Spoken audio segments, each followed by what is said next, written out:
Hello, it's Deep Light here, Tucker here, and welcome back to the second part of my little Retropie project, which I originally called, Sony's charging £90 for the PlayStation Classic. Let's see if I can make one for less. And, well, I did, although the first part was, me banging my head and scratching my head about some issues.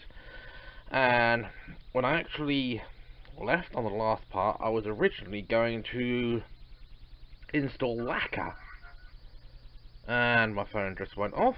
I was originally going to install lacquer, which is a sort of like a more pure version of RetroArch. Just a minute, I'm going to quickly check this. Oh, outdated message. Right, bit late, but yeah. But what I actually found out is that while like with Retropie, it played PlayStation games very well. It was actually worse after I checked than Retropie for some other emulation like PlayStation Portable, because even with 1x the running it at native PSP resolution, it was lagging like crazy. Although I know the Raspberry Pi doesn't really have the mustard for PlayStation Portable emulation, and some emulating some other formats, as I actually discovered. And one thing I found out, well, because I removed lacquer from the SD card, reinstalled Retropie, and everything worked as normal when I reconfigured the controller.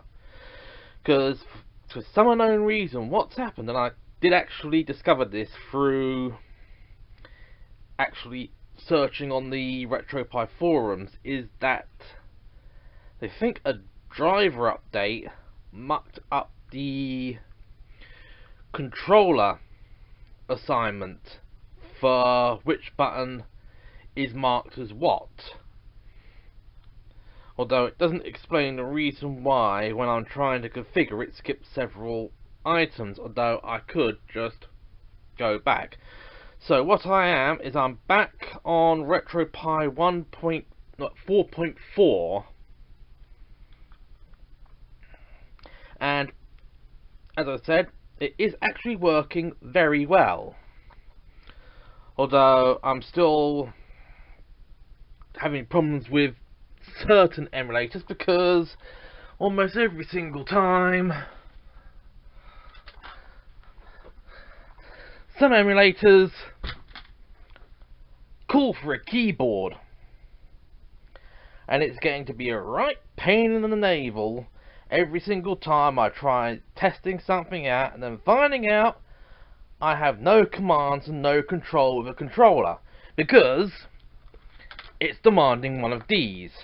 And it is one of the things I am actually going to be sorting out for the third part of this, which is not really bound to this actual project, because for what I intended it for, this has met it. Although, well, because the only problems is with this case is, and this setup is, there's no way to save power down the whole Pi, because even though Retropie has a shutdown, it still receives power. So there is no way to shut it down and then turn it back. There is no way to shut it down and turn it back on. The only way to turn it on in this state is to remove the power and reinstate it. I have found no way thus far to actually restart the Pi if I have it plugged in. So yeah, because as I said, because even though I've got it working perfectly, there are still a few bugs I have to iron out. Some of that is down to emulation, although the only bugs I've seen for that I don't think can be corrected with this hardware iteration, this hardware configuration, well, the Raspberry Pi and that, because like with Retropie, like with stuff with Retropie and Lacquer, it is actually using outdated versions of the specific emulators. Because like with PlayStation Portable emulation, the native version of PPSSPP it has installed, I think is version 1.5.7, and I know we're at least 1.7.2, though I might be wrong. I'll have to recheck my Windows install. But, well, doing this has actually got me more interested in single board computers than I thought I would be. So, this setup, although this board and this configuration is going to be migrated to a more suitable case, which I will be talking about later on in this video, and well, and I will actually talk about how, well, the sort of like the Retropie project will be the direction the Retropie project that I'm now calling this is going to be heading with its version 2.0 iteration, and even beyond that.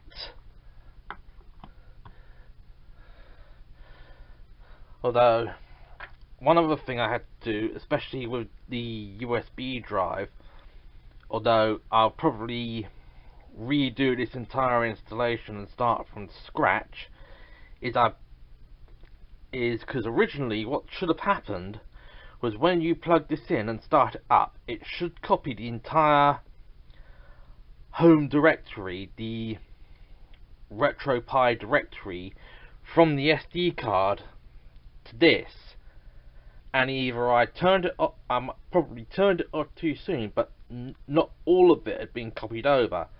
So when I plugged this in, I lost access to the Retropie configuration.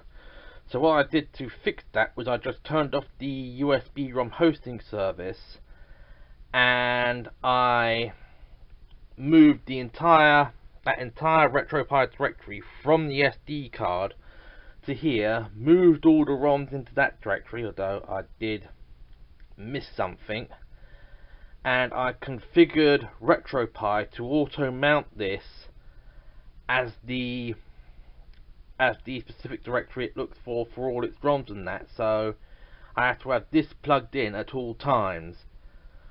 Although what I will be doing in the future, and I will be sort of like reinstalling Retropie on that SD card in the future, and when I do that, I'll have a sort of like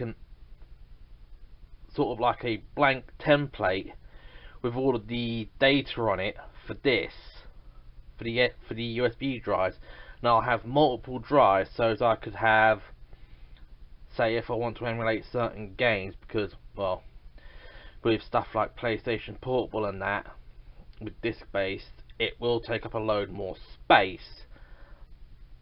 So I will actually put those on separate drives, so that I don't have to worry about having to add them into the configurations. Although, yes, because what I am going to be doing next is plugging this in, firing it up, and I'll have to hack job a stand for the camera and actually charge it back up, and I will go through some games and, well, describe how they look, because this camera's not going to really do it justice. And what I will be doing is playing games that I own, games that I used to own, although I won't be covering any Nintendo games, and games that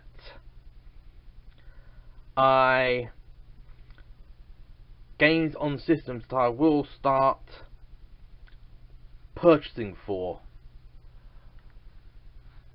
So I'm gonna stop this recording, put the camera back on charge, eat my food, and well, gonna put the keyboard back because I won't be needing that, and well, we will be getting on with some gameplay. Right, here we are playing Knuckles Chaotix, and well, a quick start up. I mean, the colours are very good, though I think the brightness might be somewhat down to this monitor, but oh, I had to turn the volume down so that probably my voice can actually be heard over everything else. And I just got bomb again.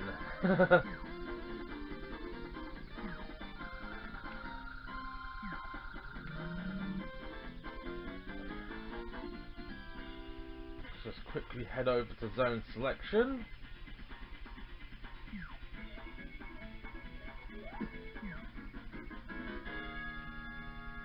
Oh.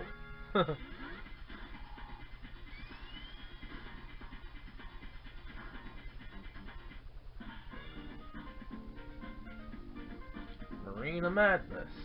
I mean, we are getting a bit of pixelation, but I mean, all the information up the top is viewing correctly, and well, unlike most, how I'd probably see this on PC, there are no borders on the top and the bottom. Oh. Right, let's quickly head back over. Yep.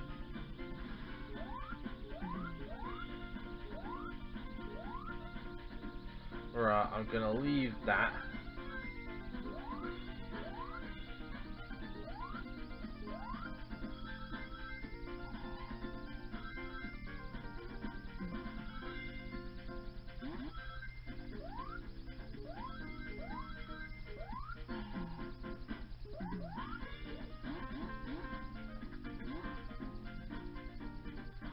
Right.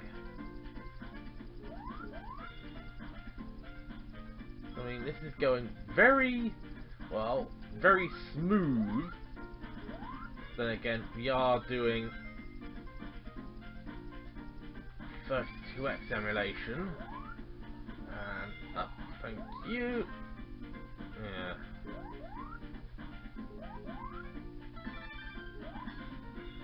Just hit that ring here. And got through Marina Madness level 1.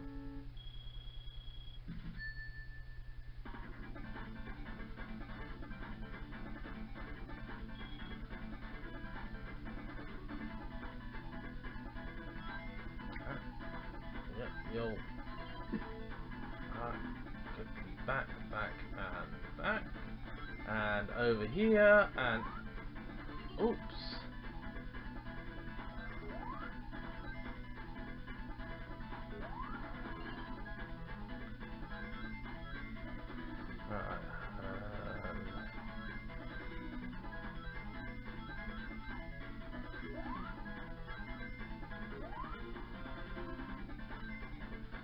Oh, and another.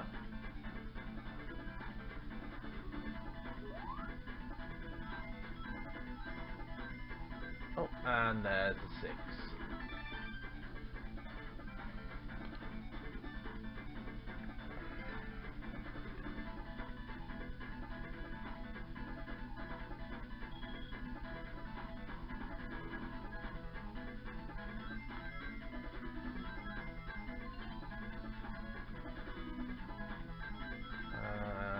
Next here, quickly slip around here and there, there. Go leapy.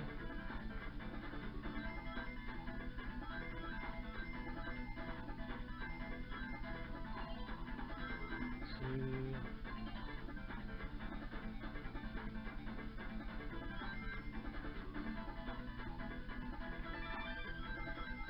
And there's another one. And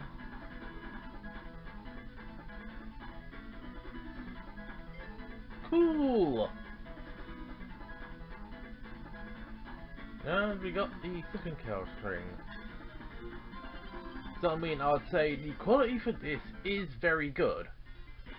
They're a bit pixelated, the characters in that are a bit pixelated, but well, we are upscaling, so yeah. Gonna quickly exit. At least that auto saves it,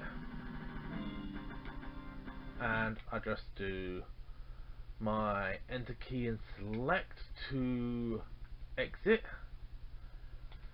And we are going to go into PlayStation, and this is what I'm going to talk about with some of the issues with the emulators, because I'm going to load up Tempest X3. Because in Beetle PSX, this works pretty much fine. Although here,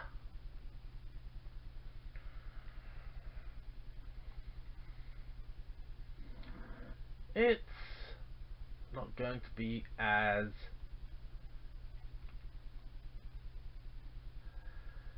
expected.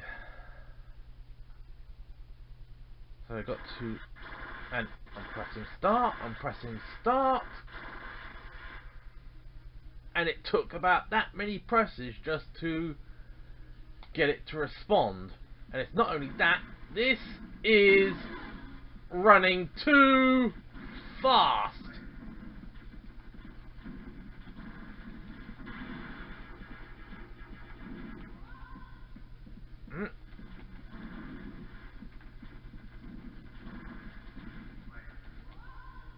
Yep, this is the problem. This game runs too fast. It's the same issue, kind of the same issue I had with Wild Arms, and then it does that. Because it's the same issue I had with Wild Arms, but reversed. Right. Because that, with a NTSC image, kept on running at 50 frames per second. But I've actually run Wild Arms on here with my EU image. I'm going to quickly run a demonstration of this.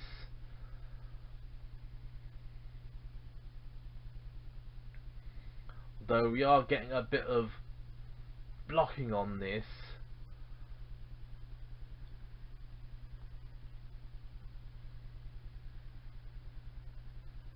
Let's say, because with... Right, I'm going to quickly bypass this. And because it's probably not as visible on the camera, but... Right. Yeah, there is a bit of pixelation, but I don't mind that. It works perfectly. But here it is a little bit skewed, but it is practically using the full amount of the display. Well, at least in a 4:3 aspect. So what I'm going to do is exit out of here and quickly go to PC Engine, and this is one of the ones I'm going to be trying to be picking up if I can actually find a copy.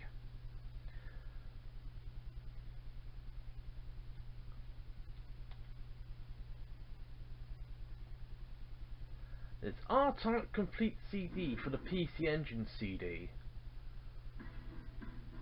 I've had to turn the volume down a bit. I'll turn that back up because I want to actually run the full audio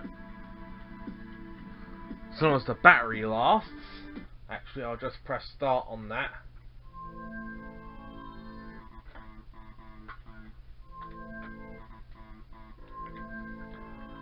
And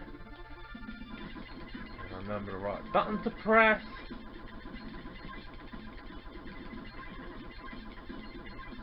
Oh, and up and down, and yeah, love that music. Definitely made. Call in the pod. Yep, I screwed up. Right, I'm gonna exit that, and I'm going to go to the master system list. Oh, good, we are still good. And what I'm gonna do, as long as I actually have it, yes, I have R-Type here. Right, so, right, because what I want to do is I want to do a temporary check. And I'm going to switch to Pico Drive because I want to actually also show something that I actually found out, because Pico Drive doesn't emulate the FM synthesis chip that the Master System had. So this is what I always remembered from it.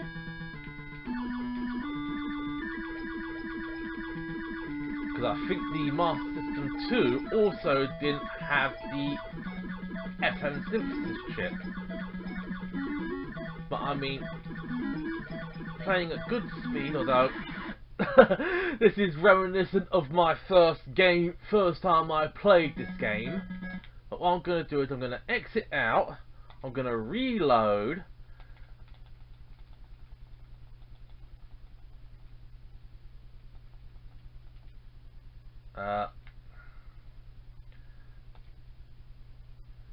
come on, right, so, okay, remove emulator choice from, and launch, so it will be launched in Genesis plus GX.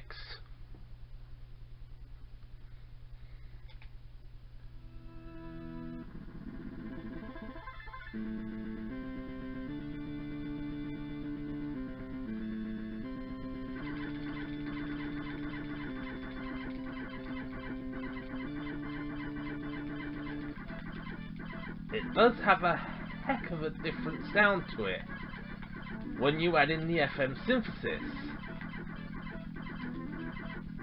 which is something I didn't know it had, because I think the Master System 2 didn't have the FM synth chip.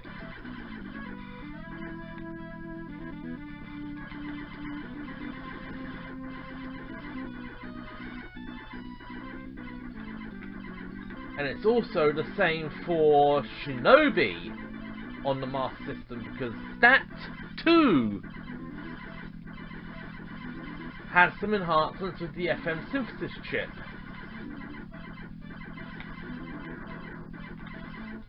I'm going to pause here and I'm going to bring up the RetroArch menu, go into options, and as you can see, where is it?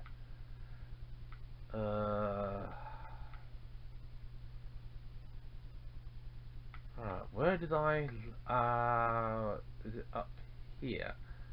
Because I know there is a, yeah, here it is, it's Master System FM, the YM2413, and it's enabled, although I have to leave it enabled for one game in particular, because it has FM synthesis, but it doesn't automatically trip.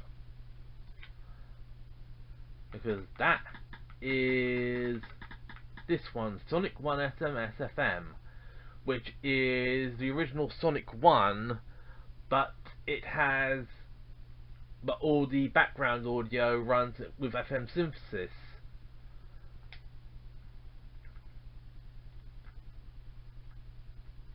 Oh, and yeah, finally I did actually sort out the Nintendo 64 issue I was having.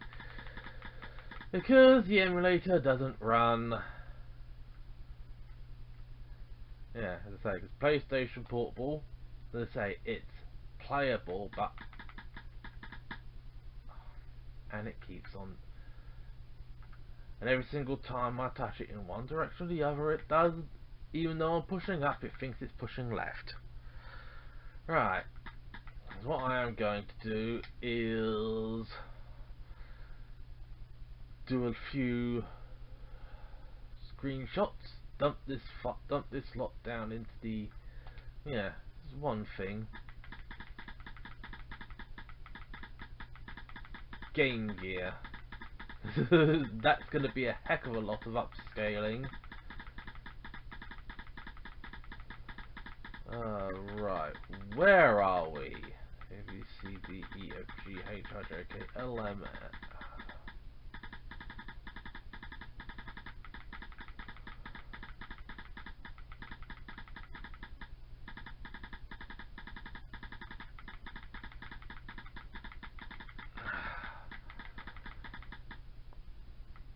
Wait, why do I have Shaq Fu in this folder? I'm gonna have to do a bit more digging. Sonic.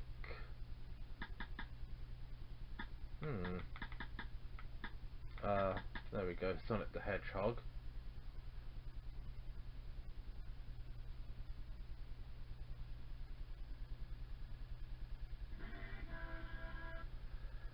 Sound isn't the best, but oh, it's pretty decent, and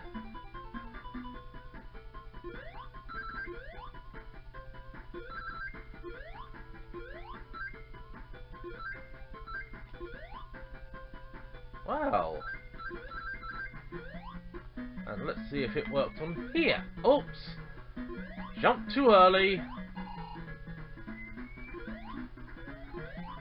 Nope.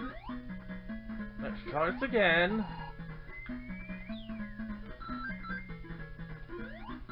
Nah, doesn't work on the Game Gear version because there is a little glitch where you can actually just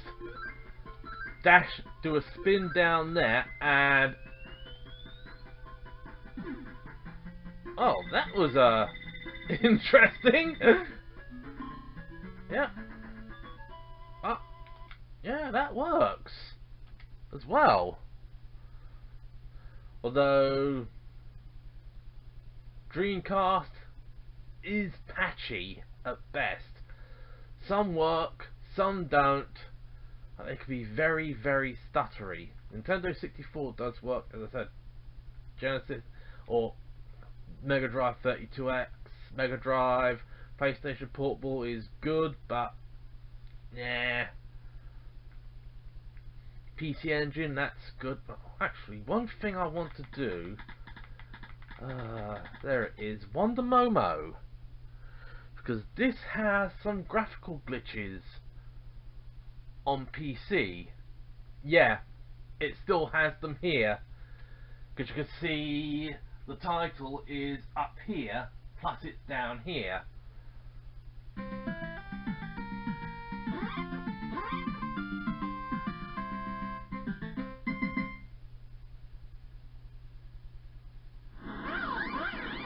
And you can also see that half of the stage is not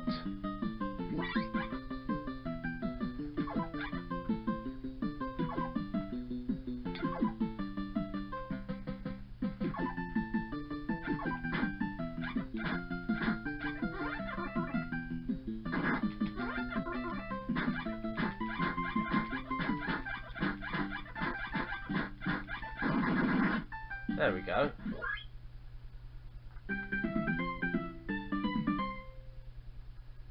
Well, yeah, it is still bitchy because we got errors here where it's not rendering properly, so yeah. So what I'm going to do, since I actually managed to get through 20 minutes without it Although one of the little bugs I have here is some of the games in like this Neo Geo Pocket Color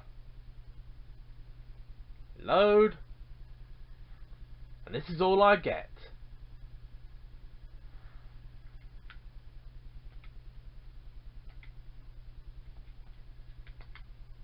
Just a white screen. So, yeah, because I would have given a demonstration of PSP, but I actually want to. But for that case, I would actually want to run the game and actually have it in game. But well, it does work. It is stable, although you have to configure it. So what I'm going to do is I'm going to end this little recording here. I'm going to dump all my files to the computer, and well, the next part of this video will be me talking about what I'm going to be doing for this setup with this board, and what I have planned for future variants.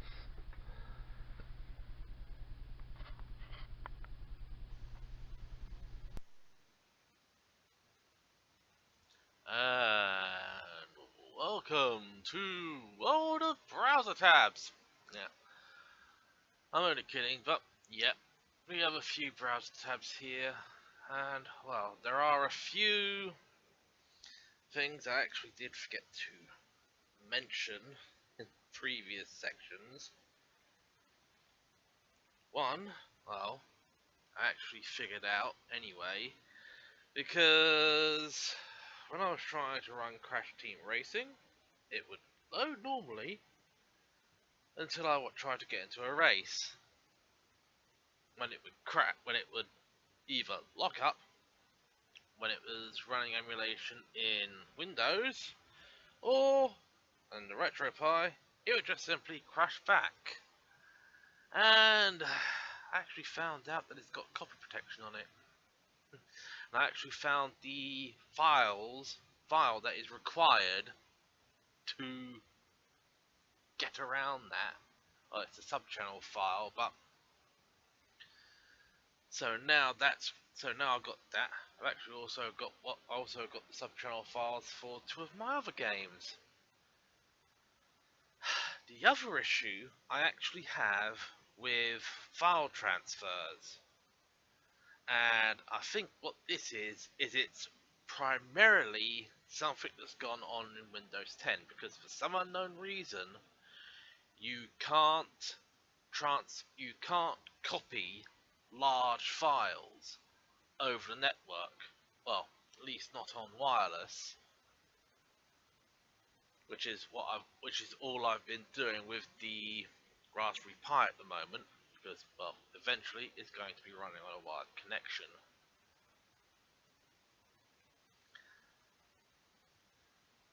And some of the times I would go to the File Explorer, try to access Retropie, the Raspberry Pi directly through its //Retropie, which should automatically bring it up, but sometimes it just says it's not available. So I'm not sure if that is something else that's wrong, or it's just network hardware is the problem. Meaning my crappy ISP supplied router. Okay, now I've got that done, and I pretty much said that the initial plan was a success. It was just literally build something that's better than the PlayStation Classic. What do we need to make it the more perfect retro gaming system? Well, as I actually said at the beginning, we're going to need a keyboard, and we're going to need something that's small. And it made me wish that I'd actually I'd actually not returned that i8s Plus that I ordered with that garbage Android box. But this, although it might be another variant, which might be a bit more expensive, that I'm going to purchase. This is the Combrite i8 Plus 2.4 GHz mini wireless keyboard, and I am going to be needing this for some, well, literally if I run certain emulators, because of course some of them are going to require a keyboard initially, so as I can actually just get into settings. And some of them, like some of the games that I'm going to be running through MAME, will require a keyboard because their initial control system is actually a set of keys. I think it's about A through to N or M. So, well, this is what I'm going to be getting. Cheap, cheerful, and yeah, it does have left and right triggers. And it's a rechargeable one, so yeah, easy to deal with, yeah, and also I can actually use Kodi. And as for the controller, of course, once again, I'm minimizing the amount of cables,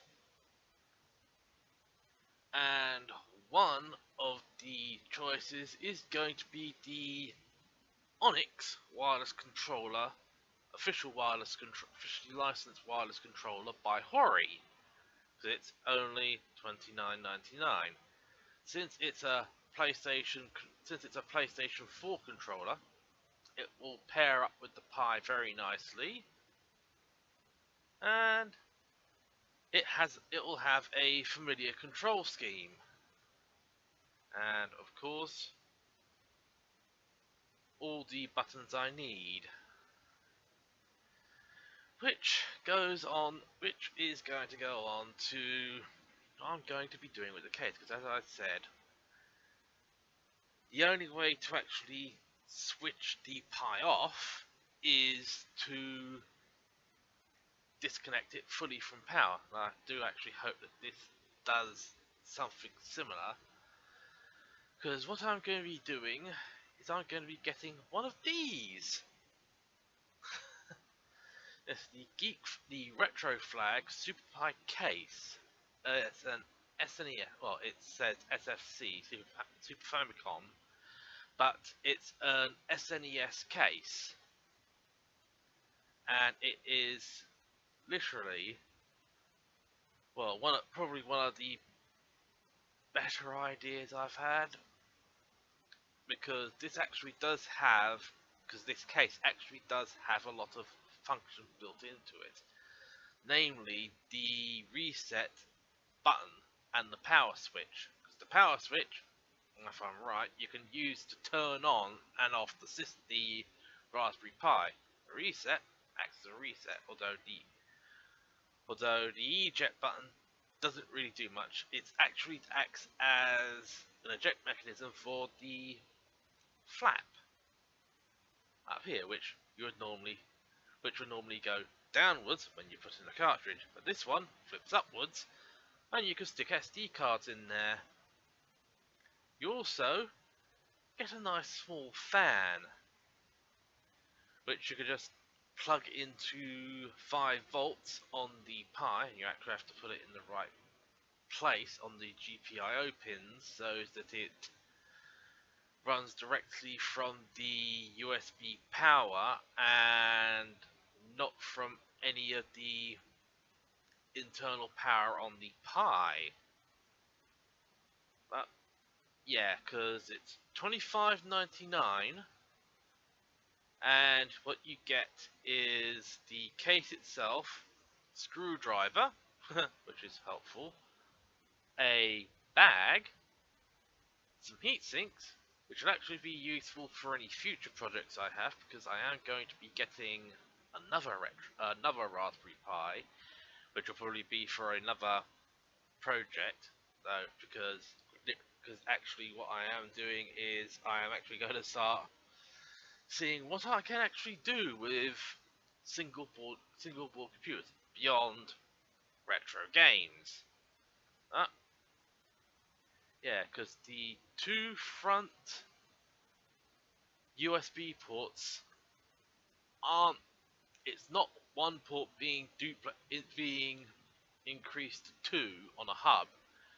Each port here will correspond to two to one each, but the first two ports on the Raspberry Pi, and this sort of like flap that you can actually just about see there is actually an access point for the other two USB ports and the network port. As all the other connections are actually out the back, which is very handy. Although I lose the activity indicator, but well, you never know. We could actually just write a script to run that through the power light. Yeah, because then that means we don't have to worry about getting with the extra heat sinks. That means we don't have to worry about getting another set of heat sinks for any next pies.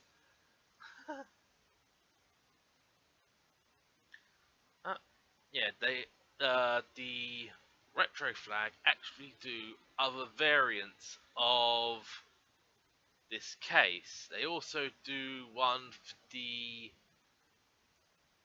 American SNES, which is here.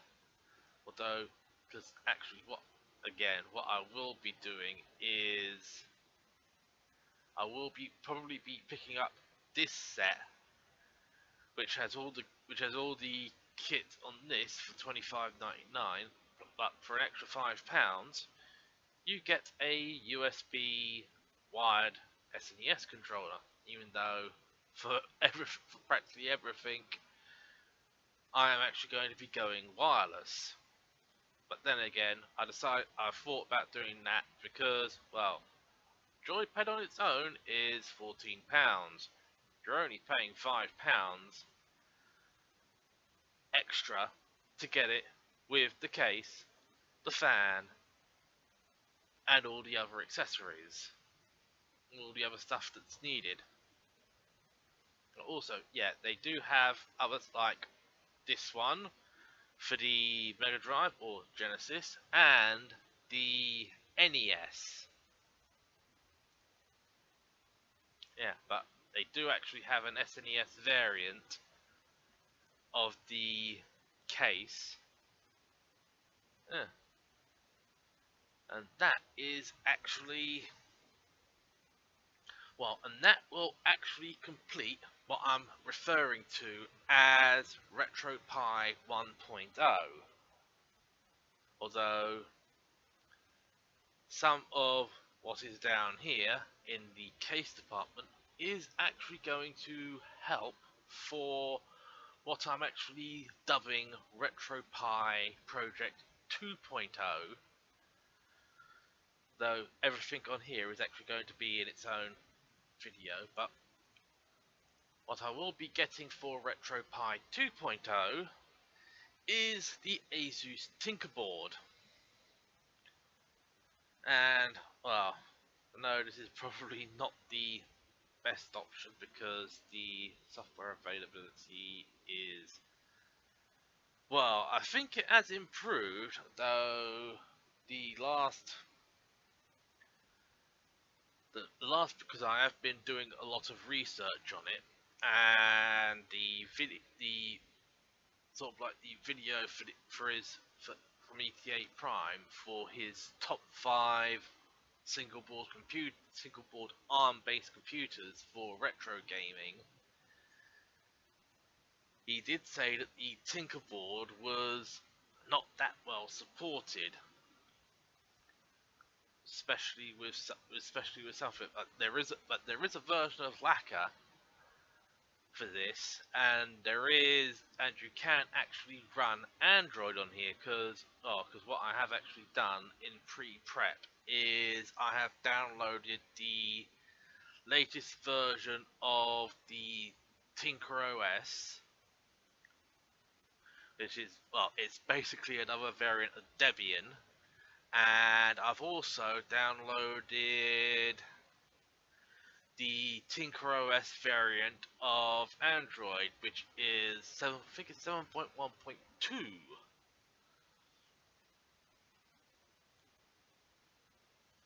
And yeah, because this is a, well, what I would actually refer to as a Pi form factor.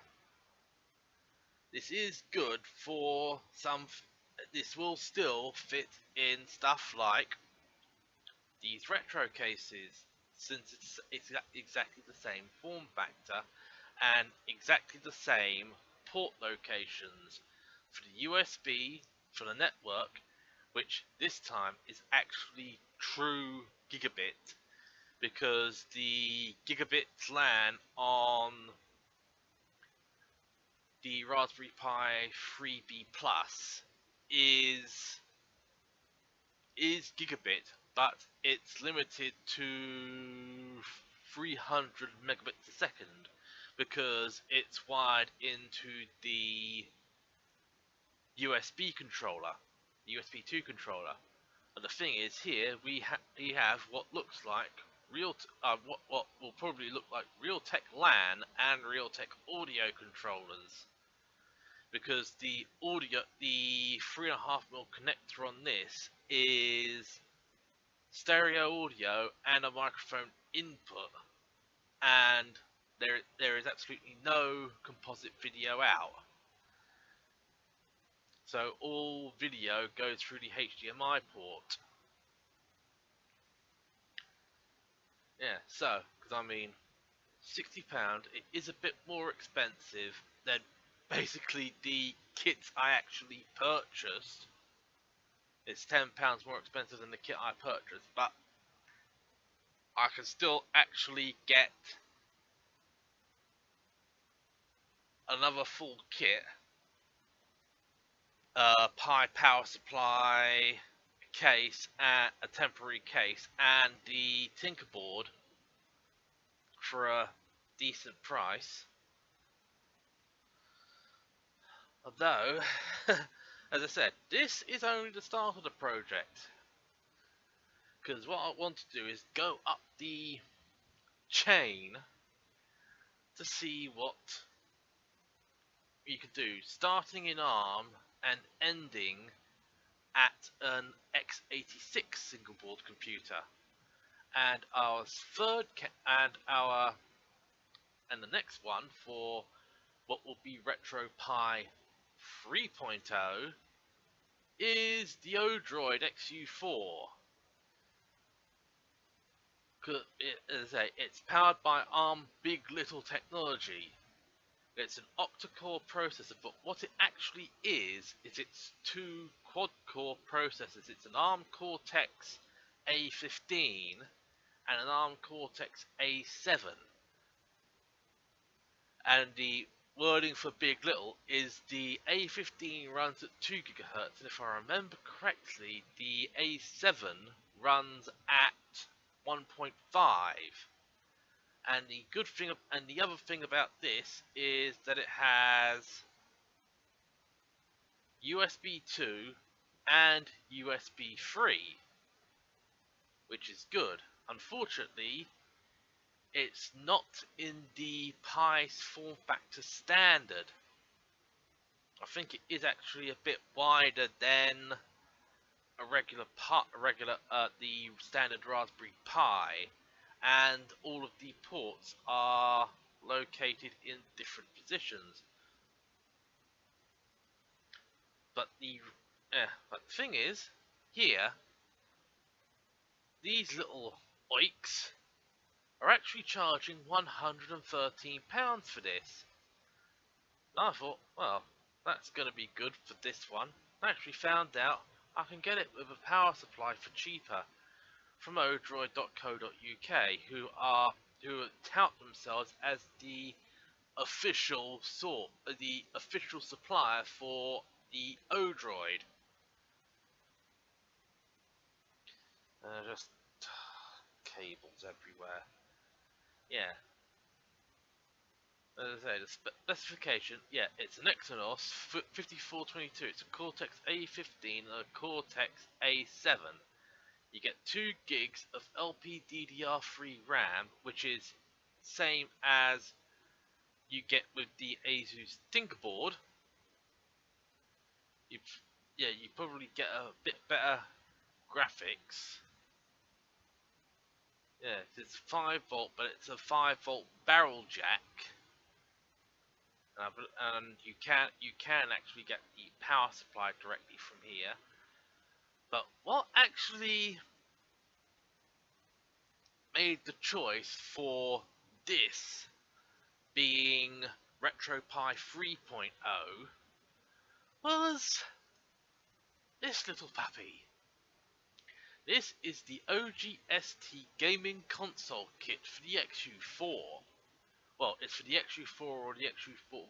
It would fit both the XU4 and the XU4Q, which is the same as the XU4, but it has a passive heatsink instead of an active one. Well, it was a passive heatsink instead of this one, which has a heatsink and a fan. Something else here, apart from the 2.4 inch LCD, it's this. Easy to embed a 2.5 hard drive for your huge ROM collections. And I actually found out on here that you can actually buy a USB 3 to SATA bridge board, which allows you to connect exactly a 2.5 inch SATA hard drive or SSD. So what I could actually do is get a, say, a 2 terabyte hard drive, load everything in its granny onto the... Oh, I did that, I have no idea. Yeah, I load everything in its granny onto the hard drive, and just boot the XU4 from its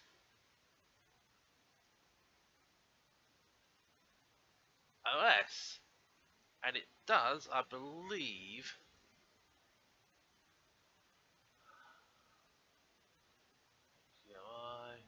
Yeah, it does have a micro SD card slot, but also what you can get are... I'm going to quickly leave this up, is eMMC modules with operating system pre-installs. And these go from, I think, about 8 gigs. Yeah, you can also get micro SD cards with Android and Linux on them as well. Although I think, yeah, because I think it's 8 gigs in... Yeah, it's 8 gigs on SD cards, and I think the minimum is 16 gigs on eMMC modules. Yeah. Yeah. Android eMMC SD reader. What's this? I mean, yep. I'm a kid in a candy store now. No description. This looks like some connecting board.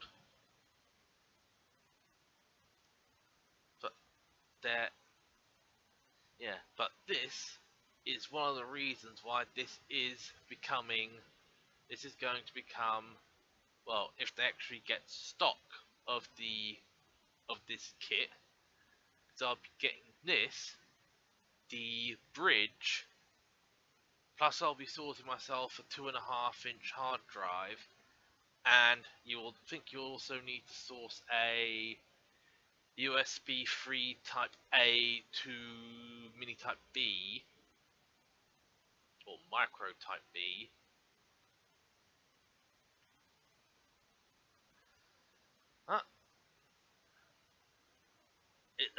Because literally it is going to be it is going to be the big console with the big hard drive. Although I will probably be putting larger hard drives on all the I'll be putting larger hard drives on all the other ones, but of course they're going to be running at USB 2 speeds. Which leads me to the coup de grace and what hopefully will be Retropie Project version 4, which is the Odroid H2, and this is the motherload. This is an x86 single board computer. It has an Intel Gemini Lake quad-core processor J4105 running at 2.3 GHz. You can put a maximum of 32 gigs of DDR4 RAM, 2400 MHz, which is actually fitted on the underside. It also has an M.2 SSD slot on the bottom. I believe that is only for NVMe drives. It also has two SATA ports with SATA power, with two power connectors on the board. But the thing is, these you would have to buy separately, and this is going to be a well, what I would call a large amount of fun, because not only can you actually because literally this can also run Windows 10 or Linux, and you can even put Retropie on top of it, which is the good thing. And this will be the culmination, because I would expect that this will be the top end, where it will be able to emulate and run everything, and as I say, even with Retropie, I would actually have availability of a larger amount of emulators, including those for PlayStation 2 and GameCube. But that is in the distant future, and well, there might be better hardware along the way. Especially same thing with the XU4, because these are only choices for the time being. If things change and better hardware comes along, then this will be put to the curb and I'll get something else. But there is a little thing that I'm actually going to be getting as well. And I actually found this when I was browsing this site, and it is the Odroid Go. This is a little handheld gaming system. You have to build it yourself, but it runs NES. Where is it? It's down here. It's NES, Game Boy, Game Boy Color, Master System, and Game Gear at the moment. And I think this is sort of like partly based on Retropie.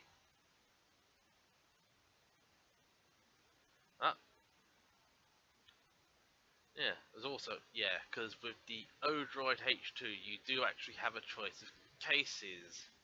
So I will be getting the Type 1 because it allows me to put in 2, 3 and a half-inch drives. But yeah, it's a clear case and it's all done. You don't have to plug this into a Pi like some others, although you probably have better functionality with that. Yep, you actually get everything. Everything is included, so you get the case shell, the LCD window, all the buttons, the sensor pads, the battery, the GPIO a GPIO pin, I think it's a GPIO pin adapter to plug in other devices, all the screws, a cable to charge the battery. You get everything. But this will probably be, yeah, because you can see here, has an I think that's an eMMC module, or maybe a Wi-Fi module, I don't know, but yeah. So, that is the plan for the Retropie project, with the extra bonus of the Odroid Go. Although, again, well, because also what I'll be doing is assessing these single board computers for other functions. Because, well, with the Raspberry Pi, because I don't know if that is a problem with the Pi itself, if it's effective, because I was having problems with streaming YouTube videos. I'm not sure if that was with the Pi itself or it's just a software problem. But I'll be assessing these as a retro gaming computer plus a video streaming platform, or well, a general use platform. Yep, because those will become a part of separate projects. Although, yeah, because I'll probably be getting a Raspberry Pi, that will probably end up as a file server. Yeah, this is how everything will be going at the moment. Well, for the project this project going forward, and for my initialization of other projects related to small board computers. Although hopefully I won't be taking up as much time as I did on this. So yeah, that is that. So that is nearly the end of the Retropie project part 1.0, because there will still be another part to this when I get in the new case, the keyboard and the controller.